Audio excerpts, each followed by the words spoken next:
start the next curve is a challenge for entrepreneurs, in my view. But how do you find that balance?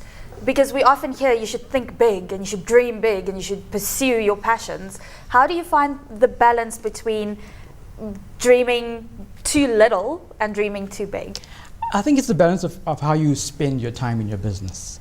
So if you know that you have this great idea, and if you complement the skills in terms of running the business, then you balance in terms of thinking about the next big idea. Because that's what made me successful in the first place, the first big idea.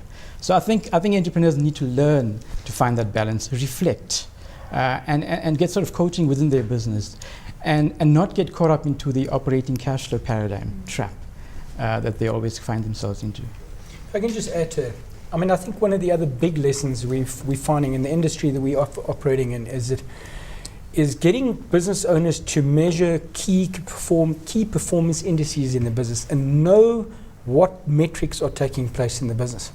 Too many business owners are relying purely on cash flow and or money in the bank as the key only indicator to success. And it's imperative for them to actually understand what are the key metrics in the business that in actual fact driving growth. So, coming back to the question earlier on, how do you find that balance? Understand where you need to be at a particular point in time, and what's the next lever for you to leverage to get into growth aspects. So, and just to add on that, the further interesting point is around really the economics of running your business, the debt to equity balance. Some entrepreneurs do not like too much of debt.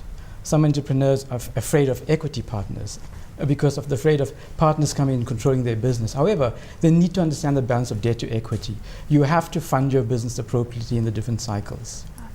Well, gentlemen, thank you so much for making the time to join us today and giving us some insight on those common mistakes that we see that entrepreneurs are making. That was Ravi Govender, Head of Small Business Enterprises at Standard Bank, and Peter Scholz, who's the Master Franchiser of Action Coach. Well, that's all from this week's edition of Finweek Money Matters. Thanks to my co-host, Kristia van Heerden, Finweek.com editor and Finweek journalist, Jessica Hubbard. We'll see you again same time next week. Goodbye.